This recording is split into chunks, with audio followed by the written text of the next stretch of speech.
Hello and welcome to The Drum. I'm Steve Cannane. Coming up, the deal struck between Labor, the Coalition and the Independents on parliamentary reform, the blacksmith who looks set to join the Senate, and why you can't hang your undies out on the balcony of a Sydney apartment. Our panel tonight, James Valentine. Host. That's right. James Valentine, host of ABC Afternoons on local radio in Sydney, lawyer and broadcaster Kara Greiner, and Canberra, the host of Radio National Breakfast, Fran Kelly. Well, the Independents have always said that parliamentary reform is high on their agenda. A short time ago, they released a 16-point plan with substantial changes to the way the lower house will run during this term of Parliament. Both parties have agreed to the plan, which includes a Speaker chosen by the government and a Deputy Speaker from the opposition. MPs can cast their ballot on legislation when they miss the original vote in the House. There will be a parliamentary budget office to assess policies from both parties. Two key principles have been the backbone to this reform process. One is this relationship between the executive and the parliament. The Australian political system up till now has been overly dominated by the executive, and the parliament has played a secondary role to the executive, the ministers. In the last parliament, we can even talk about the Gang of Four. That's going to change in this parliament, and I think that is a positive change for parliamentary democracy in Australia.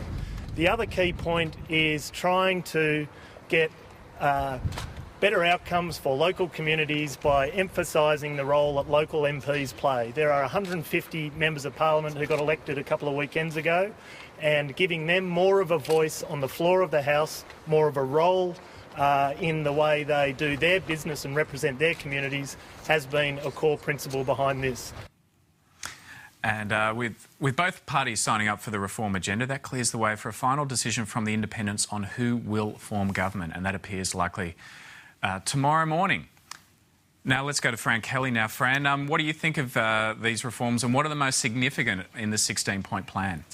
Well, I think these reforms are terrific. I think they're about 15 years overdue. I know during the Howard years some of these reforms were talked about, and the Labor Party and opposition put up some of these very ideas. Of course, they came into government, never did it. I understand Christopher Pyne today has said that he always wanted to put some of these changes through during the Howard government, but they couldn't. He couldn't make it happen. So there you have it. I think the most significant. Well, there are two elements of this. The changes that will make question time, for instance, run more smoothly and more effectively are great. An independent speaker, that means the speaker, of course, will come from either one of the major parties or an independent, but they won't be able to be accused of being so biased anymore because they will sit outside their party room. So, in a sense, they'll be more separate from their parties. So that's like the British model, isn't it, Fran? The British model goes a step further where they don't even get challenged in their seats at an election, as I understand it. That's not going to happen here. But they will be a much more independent speaker. I think that is a great move. Another great move in terms of the housekeeping or the way question time works is to limit the length of the questions and particularly limit the length of the answers. So a question can only be 45 seconds and an answer can only be 4 minutes. Hallelujah. And that, of course, allows them to then limit the length of question time. It's not allowed to, under these rules, go beyond 3:30 or 20 questions, whichever comes first. So these are all great moves made for a much more effective question time. Also, under these changes, the Speaker will be the one that interrupts and says an answer is not relevant or who calls points of order. So no more, Anthony Albanese or Christopher Pyne piping up during question time saying point of order, point of order. It'll be the Speaker who watches out for these things. So all those changes I think are great. Another change here, the opposition will be allowed to ask one supplementary question per question time, a bit like Wimbledon or any of the major tournaments where you can now challenge some of the line calls a certain number per game. You can ask one supplementary question. I guess you hold it, and that's a bit of a weapon in your armoury to keep your momentum going in question time. Those are the major changes to question time. The other changes go to what Rob Oakeshott was talking about there, which is about really entrenching the power of the independent, I suppose, or certainly entrenching the power of the local MP so that they actually have some role now in, at the moment, unless you're in the ministry or the shadow ministry, you really don't have much say. If you're an independent elected, well, you can sit there twiddling your thumbs for a lot of the time. Sure, if you're determined, you can do some good committee work, but this will entrench the power of the committees for a start, and it will allow private members to have their bills not just introduced but actually considered, debated and voted upon, and that's a really significant change. Fran, what about the Parliamentary Budget Office? What kind of change could that see in our politics? Well, as I understand it, that will be working all the time. So it means if you've got a proposal, you can get the Parliamentary Office to cost it. Therefore, its costings will be have the same sort of credibility as Treasury costings now, but at the moment only the government has access to Treasury costings and Treasury modelling. So it basically means the other side of the opposition will be able to get their policies costed, and so they can present them with some credibility now. Can't be shot down in cries of, oh, there's a black hole there, because it should be able to furnish them with a stamp of approval from the Parliamentary Budget Office. And private and independents too will be able to have proposals, get them costed, and they'll come with a lot more weight when they get put on the table. So this, again, is a big equalising factor, I think, in terms of the credibility of the proposals from each side. James, this is going to be popular with the electorate, isn't it? Well, you'd think so. I mean, gee, what a remarkable thing. You've got to ask a question and then you've got to answer it. That's the rule. That's the rule has also change. said you must be relevant. Your answer must be relevant to the question asked. That's a terrific rule. What a boon that is. I thought all that sort of stuff was there anyway, Fran. I thought when people went off the point, the Speaker would call them into order. You're not answering the question anymore. You're just off having a blather. What's the difference? No, well, that's true, James. And even still, we will still get questions that aren't really relevant, that go off and make political points. The difference was the opposition could call point of order, relevance, Mr Speaker, 15 times in an answer if they want. Now they can't. I think they can. I'm not sure. I think there's something in this 9 pages of notes that says they may only be able to do that once in a question, in an answer. But more importantly, it should be more the purview of the Speaker to do that, to judge that. Now, of course, its relevance is still in the eye of the Speaker, and that can, go any which way, especially at sharp, times of high political tension. So we're not going to get, they're not going to turn into saints and just only answer in facts and figures. That's not going to happen, nor do we want it to. We want a robust question time. It's going to make that Speaker role really hard, though, isn't it? They're going to have to, you're controlling an entire Parliament. You've got the entire discipline of the place under your control. That seems very tough. Yeah, in a way it might make it easier, though, because they do have the control, so they don't have to wait patiently while someone bobs up and says, point of order, Mr Speaker, relevance, 7 times. They don't, at the moment, they have to hear every one of those. Now they don't do that. That won't be happening, presumably, to the same degree. Kara, you want to make a point on this? Will there be any greater punishment for anyone? I mean, it's great to have new rules, but unless there's more punishment or the punishment is clearer, what's the point? Yeah. I don't know. I haven't seen the punishment rules of this yet, but I think they can still chuck them out like they can now. Good. So it just means it's very clear, and they can presumably get chucked out more quickly if they're trying to raise mischievous points of order. It hasn't been a time of punishment, Kara. It's been a time of healing, of bringing together. Come on. I don't know. If you look at Anthony Albanese's face and Christopher Pyne's face in that footage, I think they look like they're in pain. Yeah, that's right. Yeah. Fran, what about permanence? I mean, it'll be popular with the electorate, but will the politicians keep it in if suddenly things change at the next election? Well, there's no guarantee about that, and there is a preamble to this document that says that hopes that the cultural change that this brings is respected by both major parties into the future. Now, of course, if in the future we won't always have hung parliaments, I guess, though New Zealand, that didn't quite work out that way.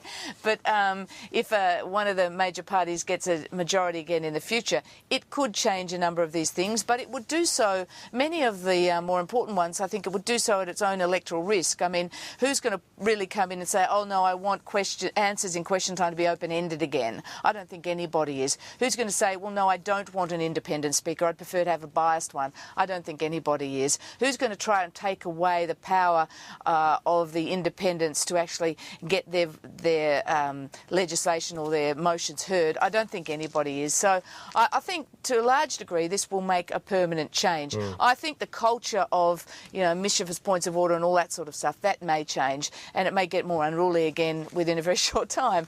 But it changes, Fran, doesn't it, when if Labor suddenly have an overwhelming control of the place, or if the coalition have an overwhelming control of the place, then they don't have to change the rules, they just change how they behave. And then they get elected again and we don't notice. That's how the whole thing developed to here, isn't it?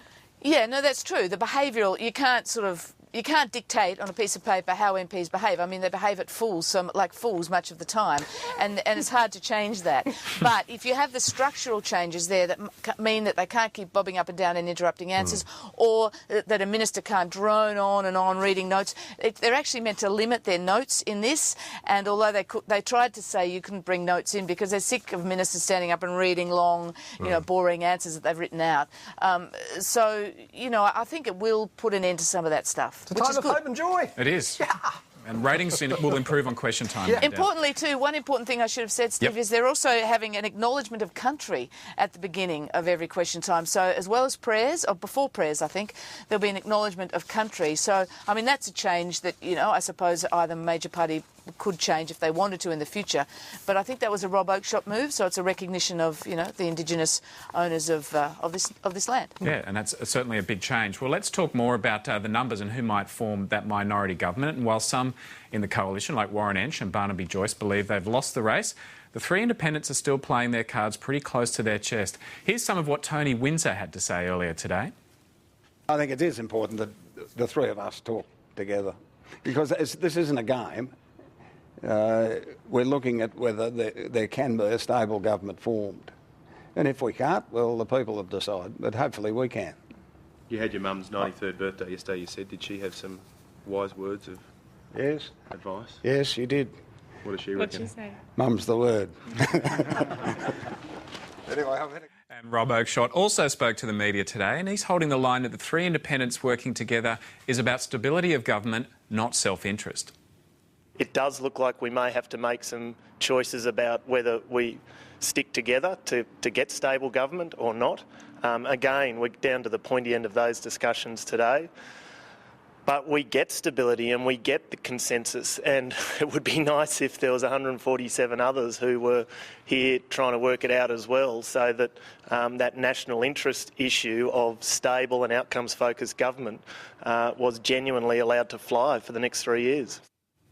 Fran, you're in Parliament House at the moment. Are you getting any sense of who may be forming that minority government when it's likely to be announced tomorrow?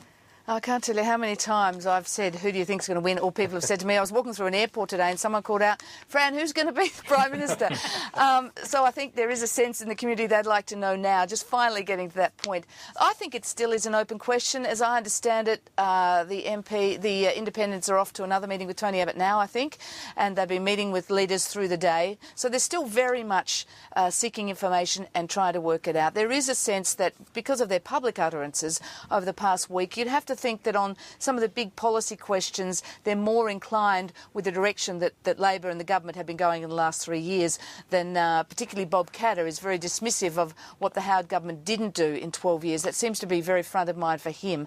But look, I think it still could go either way. Interestingly, what's emerged this afternoon is that the three independents are looking for the WA Nat, Tony Crook, to absolutely guarantee with Tony Abbott that he is not going to block supply and that he wouldn't back mischievous no confidence motions, and they want that guarantee. I'm not sure if they want it in writing, but they certainly want it clear so that they can count his number in the